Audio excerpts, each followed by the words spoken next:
ಈಗ ಒಂದು ಸ್ವಲ್ಪ ದಿನಲೇ ಎಲ್ಲರೂ HMPV ಅನ್ನೋ ವೈರಸ್ ಬಗ್ಗೆ ಕೇಳ್ತಾನೆ ಇದ್ದೀರಿ. ಯಾಕಂದ್ರೆ ಅದು ನ್ಯೂಸ್ ಒಳಗೆ ಹೇಳಕತ್ತಾರ. ಯಾಕಂದ್ರೆ ಕರ್ನಾಟಕದಾಗ ಅದರಲ್ಲೂ ಬೆಂಗಳೂರಿನಾಗ 8 ತಿಂಗಳ ಮಗುವಿನಲ್ಲಿ ಈ HMPV ವೈರಸ್ ಡಿಟೆಕ್ಟ್ ಆಗಿ ಈ ತರ ಒಂದು ನ್ಯೂಸ್ ಬಂದಾಗ ಯಾರ ಮನೆಯಲ್ಲಿ ಸಣ್ಣ ಮಕ್ಕಳು ಇದ್ದಿರ್ತಾರ ಅಂದ್ರೆ ಎಸ್ಪೆಷಲಿ ಪೋಷಕರಲ್ಲಿ ಒಂದು ಸಣ್ಣದಾದ ಭಯ ಅಥವಾ ಆತಂಕ ಹುಟ್ಟಿರ್ತದ. ಅದಕ್ಕೆ ಈ HMPV ವೈರಸ್ ಬಗ್ಗೆ ಸ್ವಲ್ಪ ಅವೇರ್ನೆಸ್ ಇದ್ರೆ ಒಳ್ಳೇದಲ್ಲ. ಸ್ವಲ್ಪ ಅದ್ರ ಬಗ್ಗೆ ಗೊತ್ತಾದ್ರೆ ನಮ್ಮ ಮಕ್ಕಳಿಗೆ ಅದು ಹರಡಲಾರ್ದಂಗ ಕೆಲವೊಂದು ಮುನ್ನೆಚ್ಚರಿಕೆ ಕ್ರಮಗಳನ್ನು ನಾವು ತಗೋಬಹುದು. ಈ ವೈರಸ್ ಇನ್ಫೆಕ್ಟ್ ಆಗೋದ್ರಿಂದ ನಮ್ಮ ಮಕ್ಕಳನ್ನ ನಾವು ಕಾಪಾಡ್ಕೋಬಹುದು. ಅದಕ್ಕೋಸ್ಕರನೇ ಈ ವಿಡಿಯೋನ ಇವಾಗ ಮಾಡ್ತಿದ್ದೀನಿ. ಈ ವಿಡಿಯೋದಾಗ ನಾನು HMPV ವೈರಸ್ ಅಂದ್ರೆ ಏನು, ಮತ್ತು ಈ ರೋಗದ ಲಕ್ಷಣಗಳು ಯಾವ ರೀತಿ ಇರ್ತಾವ, ಮತ್ತು ಈ ರೋಗ ನಮ್ಮ ಮಗುವಿಗೆ ಹರಡ್ಲಾರ್ದಂಗ ನಾವು ಯಾವ ಥರ ಮುನ್ನೆಚ್ಚರಿಕೆ ಕ್ರಮಗಳನ್ನು ಪಾಲಿಸ್ಬೋದು ಅನ್ನೋದನ್ನೆಲ್ಲ ಈ ವಿಡಿಯೋದಾಗ ನಾನು ಹೇಳ್ತೀನಿ.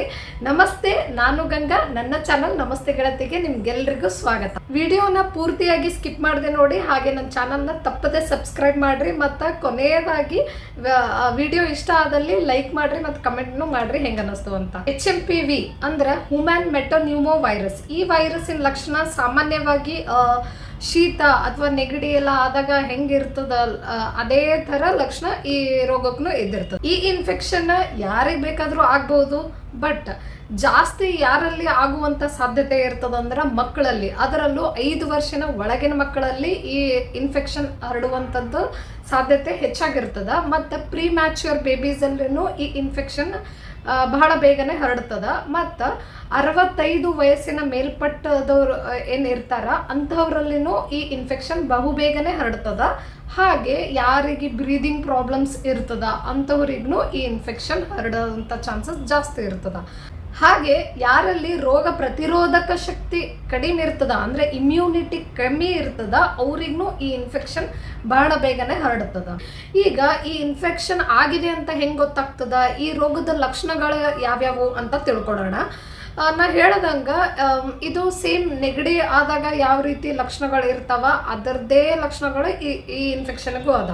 ಅಂದ್ರೆ ಸೋರುತ್ತಿರುವ ಮೂಗು ಆಗಿರ್ಬೋದು ಅಥವಾ ಕಟ್ಟಿದ ಮೂಗು ಆಗಿರ್ಬೋದು, ಅದ್ರ ಜೊತೆಗೆ ಜ್ವರ ಜಾಸ್ತಿ ಆಗೋದು, ಆಮೇಲೆ ಕೆಮ್ಮು, ಆಮೇಲೆ ರ್ಯಾಷಸ್ ಆಗೋದು ಮೈ ಮೇಲೆ, ಆಮೇಲೆ ಉಸಿರಾಟದ ತೊಂದರೆ ಆಗೋದು, ಉಸಿರಾಡಕ್ಕೆ ಆಗದೆ ಇರೋದು, ನೇಸಲ್ ಕಂಜೆಷನ್ ಆಗಿರ್ತದ, ಆಮೇಲೆ ಗಂಟ್ಲಲ್ಲಿ ಕೆರೆತ, ನೋವು, ಈ ರೀತಿ ಎಲ್ಲ ಆಗೋದು ಈ ರೋಗದ ಲಕ್ಷಣಗಳಾಗಿರ್ತವೆ. ಈ HMPV ವೈರಸ್ ಇನ್ಫೆಕ್ಷನ್ ಚಳಿಗಾಲದಲ್ಲಿ ಮತ್ತು ವಸಂತ ಕಾಲದ ಆರಂಭದಲ್ಲಿ ಬರುವಂಥದ್ದು. ಹಾಗಾಗಿ ಈ ವಿಡಿಯೋ ಈಗ ಮಾಡೋದೇ ಸೂಕ್ತ ಅನ್ನಿಸ್ತು.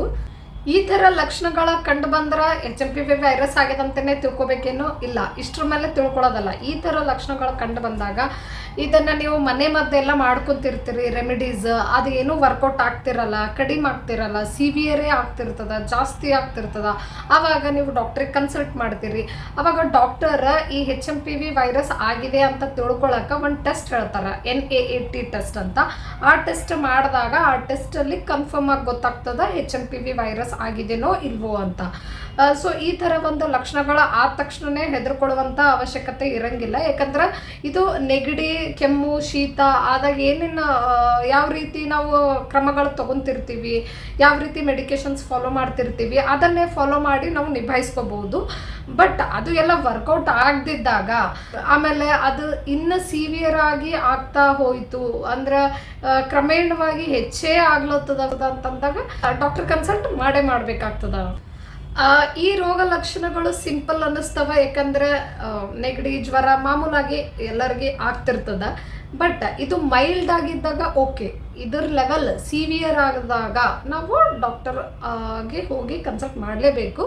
ಮೈಲ್ಡ್ ಆಗಿದ್ದಾಗ ಈ ಸಿಂಪ್ಟಮ್ಸ್ ತಾನಾಗೆ ಕಡಿಮೆ ಆಗ್ತದ. ಮೈಲ್ಡ್ ಅಂತಂದರೆ ಒಂದು 7 ದಿನದಲ್ಲಿ ಕಡಿಮೆ ಆಗ್ತದ. ಜಾಸ್ತಿ ಸಿವಿಯರ್ ಆಗಿತ್ತಂದ್ರೆ ಇನ್ನೂ ಜಾಸ್ತಿ ಟೈಮ್ ತಗೊತದ. ಈ ವೈರಲ್ ಇನ್ಫೆಕ್ಷನ್ಗೆ ಯಾವುದೇ ರೀತಿ ಆ್ಯಂಟಿವೈರಲ್ ಮೆಡಿಕೇಶನ್ಸ್ ಇಲ್ಲ ಮತ್ತು ಯಾವುದೋ ವ್ಯಾಕ್ಸಿನ್ಸು ಇಲ್ಲ. ಈ ರೋಗ ಅಥವಾ ಈ ಇನ್ಫೆಕ್ಷನ್ ಎಲ್ಲ ಕಂಡು ಬಂದಾಗ ಡಾಕ್ಟರ್ ಯಾವ ಥರ ಸಿಂಪ್ಟಮ್ಸ್ ಇರ್ತಾವ ಅದರ ಪ್ರಕಾರ ಟ್ರೀಟ್ಮೆಂಟ್ ಹೇಳ್ತಾರೆ. ಮತ್ತು ಅದ್ರ ಜೊತೆಗೆ ನಾವು ಏನು ಹೋಮ್ ರೆಮಿಡೀಸ್ ಮಾಡ್ತೀವಿ ಅದನ್ನೆಲ್ಲ ಸೇರಿಬಿಟ್ಟು ತಾನಾಗೆ ಕಡಿಮೆ ಆಗ್ತದೆ. ಅದು ಆಗಿದ್ದಿಲ್ಲ ಅಂತಂದ್ರೆ ಡಾಕ್ಟರ್ ಏನು ಟ್ರೀಟ್ಮೆಂಟ್ ಮಾಡಬೇಕು ಅಂತ ಅವರೇ ಹೇಳ್ತಾರೆ. ಸೊ ಹಾಗಾಗಿ ಸಿವಿಯರಿಟಿ ಲೆವೆಲ್ ಮತ್ತು ಈ ವೈರಸ್ ಆದಾಗ ಯಾವುದೇ ರೀತಿ ನೆಗ್ಲಿಜೆನ್ಸಿ ಮಾಡಬೇಡ್ರಿ. ಡಾಕ್ಟರ್ ಏನು ಹೇಳ್ತಾರೋ ಅವ್ರದ್ದು ಅಡ್ವೈಸ್ನ ಚಾಚು ತಪ್ಪದೆ ಪಾಲಿಸ್ಬೇಕಾಗ್ತದೆ. ಮತ್ತು ಈ ಇನ್ಫೆಕ್ಷನ್ ಒಂದು ದೇಹದಾಗ ಈ ವೈರಸ್ ಸೇರ್ಕೊಂಡಲ್ಲ, ಅಂದರೆ HMPV ವೈರಸ್ ಒಂದು ದೇಹದಾಗ ಸೇರ್ಕೊಂಡ ತಕ್ಷಣವೇ ಈ ಲಕ್ಷಣಗಳೆಲ್ಲ ಕಂಡು ಬರಲ್ಲ. ವೈರಸ್ ಸೇರಿಕೊಂಡು ಒಂದು 3 ರಿಂದ 5 ದಿನದ ನಂತರ ಒಂದೊಂದಾಗಿ ಲಕ್ಷಣಗಳು ಕಾಣಿಸ್ತಾ ಹೋಗ್ತಾವೆ. ಈಗ ರೋಗದ ಲಕ್ಷಣ ತಿಳ್ಕೊಂಡ ನಂತರ ನೆಕ್ಸ್ಟ್ ಏನಂದ್ರೆ ಈ ರೋಗ ಯಾವ ರೀತಿ ಹರಡ್ತದ, ಒಬ್ರಿಂದ ಒಬ್ರಿಗೆ ಹರಡ್ತದೇನೋ? ಎಸ್, ಒಬ್ರಿಂದ ಒಬ್ರಿಗೆ ಹರಡ್ತದೆ. ಯಾವ ಸೋಂಕಿತ ವ್ಯಕ್ತಿ ಇನ್ನೊಬ್ಬ ಆರೋಗ್ಯವಂತ ವ್ಯಕ್ತಿಗೆ ಥ್ರೂ ಡೈರೆಕ್ಟ್ ಕಾಂಟ್ಯಾಕ್ಟಲ್ಲಿ ಬಂದಾಗ, ಅಂದರೆ ಟಚ್ ಇದ್ದಾಗ, ಅವಾಗ ಈ ಇನ್ಫೆಕ್ಷನ್ ಒಬ್ರಿಂದ ಒಬ್ರಿಗೆ ಹರಡ್ತದೆ. ಅಂದರೆ ಈಗ ನಾನಲ್ಲ, ಮಕ್ಕಳಿದ್ದವರಿಗೆ ಆಬ್ವಿಯಸ್ಲಿ ಆತಂಕ ಆಗೇ ಆಗ್ತದೆ. ಬಿಕಾಸ್ ಒಂದು ಮಗುಗೆ ಈ ಇನ್ಫೆಕ್ಷನ್ ಆಗಿತ್ತು ಅಂತಂದ್ರೆ ಅದು ಇನ್ನೊಂದು ಮಗು ಆ ಮಗು ಜೊತೆ ಆಟ ಆಡ್ಕೊಂತ ಇದ್ದಾಗ ಆ ಮಗು ಯೂಸ್ ಮಾಡಿದ್ದ ಟಾಯ್ಸಿ ಈ ಮಗು ಯೂಸ್ ಮಾಡಿದಾಗ ಹರಡ್ಬಿಡ್ತದ. ಆ ಮಗು ಟಚ್ ಮಾಡಿದ ಸರ್ಫೇಸ್, ಅಂದರೆ ಈಗ ಸ್ಕೂಲಿಗೆಲ್ಲ ಹೋಗ್ತಿರ್ತಾರ, ಅಲ್ಲಿ ಮಗು ಸೋಂಕಿತವಾದ ಮಗು ಇತ್ತು ಅಂತಂದ್ರೆ ಆ ಮಗುವಿಂದ ಈ ಆರೋಗ್ಯವಂತ ಮಗುಗೂ ಇನ್ಫೆಕ್ಟ್ ಆಗ್ಬೋದು. ಬಿಕಾಸ್ ಸೇಮ್ ಸರ್ಫೇಸ್ನ ಟಚ್ ಮಾಡ್ತಿರ್ತಾರೆ. ಅದಕ್ಕೆಲ್ಲ ಯಾವ ರೀತಿ ಮುನ್ನೆಚ್ಚರಿಕೆ ಕ್ರಮ ತಗೋಬೇಕಂತ ನಾನು ಹೇಳ್ತೀನಿ, ಕೊನೆವರೆಗೂ ವಿಡಿಯೋನ ನೋಡ್ರಿ.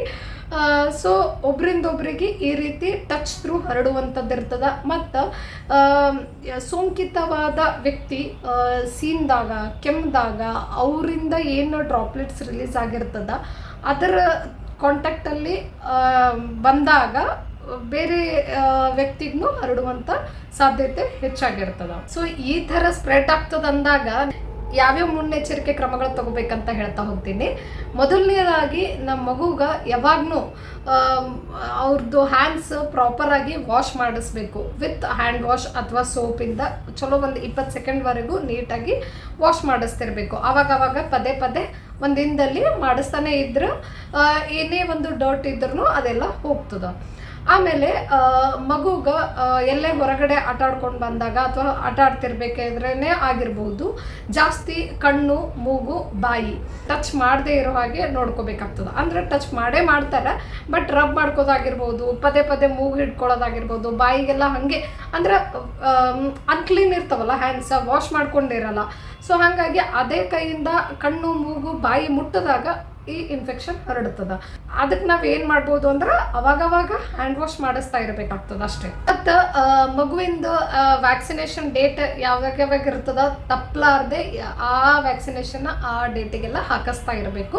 ಸೊ ದಟ್ ಅವರಿಗೆ ಆ ವ್ಯಾಕ್ಸಿನೇಷನ್ ಹಾಕಿಸಿದಾಗ ಆ ರೋಗದಿಂದ ಅವ್ರಿಗೆ ಒಂದು ಇಮ್ಯುನಿಟಿ ಬಿಲ್ಡಪ್ ಆಗ್ತದೆ, ಒಂದು ಪ್ರೊಟೆಕ್ಷನ್ ಸಿಗ್ತದೆ. ಆ್ಯಂಡ್ ಜಾಸ್ತಿ ಕ್ರೌಡ್ ಇರೋ ಪ್ಲೇಸಸ್ನ ಅವಾಯ್ಡ್ ಮಾಡಬೇಕಾಗ್ತದೆ. ಆಮೇಲೆ ಕ್ರೌಡ್ ಇರೋ ಪ್ಲೇಸಸ್ಸಿಗೆ ಹೋದ್ರು ಮಾಸ್ಕನ್ನು ಧರಿಸ್ಬೇಕು. ಮಕ್ಕಳಿಗೆ ಮಾಸ್ಕ್ ಧರಿಸಕ್ಕೆ ನಾವೇ ಎನ್ಕರೇಜ್ ಮಾಡಬೇಕಾಗ್ತದ. ಬಿಕಾಸ್ ಆ ಥರ ಕ್ರೌಡ್ ಇರೋ ಒಂದು ಏರಿಯಾ ಅಲ್ಲಿ ಈ ಇನ್ಫೆಕ್ಷನ್ ಹರಡುವಂಥ ಚಾನ್ಸಸ್, ಆ ರಿಸ್ಕ್ ಸ್ವಲ್ಪ ಜಾಸ್ತಿನೇ ಇರ್ತದೆ. ಹಾಗಾಗಿ ಒಂದು ಮಾಸ್ಕ್ ಹಾಕ್ಕೊಳಕ್ಕೆ ನಮ್ಮ ಮಗುವಿಗೆ ನಾವು ಎನ್ಕರೇಜ್ ಮಾಡಿದರೆ ಅದರಿಂದ ಆ ಇನ್ಫೆಕ್ಷನ್ನಿಂದ ಅವರಿಗೆ ಪ್ರೊಟೆಕ್ಷನ್ ಸಿಗ್ತದೆ. ಸೋಂಕಿತವಾದ ಒಂದು ಮಗುವಿನ ಯೂಟೆನ್ಸಿಲ್ಸಿಂದನೂ ಈ ಇನ್ಫೆಕ್ಷನ್ ಹರಡುವಂಥ ಚಾನ್ಸಸ್ ಇರ್ತದೆ.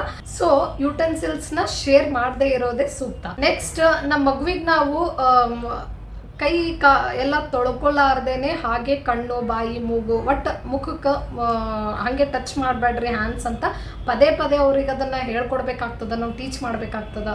ಯಾಕಂದ್ರೆ ಅನ್ಕ್ಲೀನ್ ಹ್ಯಾಂಡ್ಸಿಂದ ಅವ್ರು ಟಚ್ ಮಾಡಿದಾಗ ಈ ಇನ್ಫೆಕ್ಷನ್ ಹರಡ್ತದ.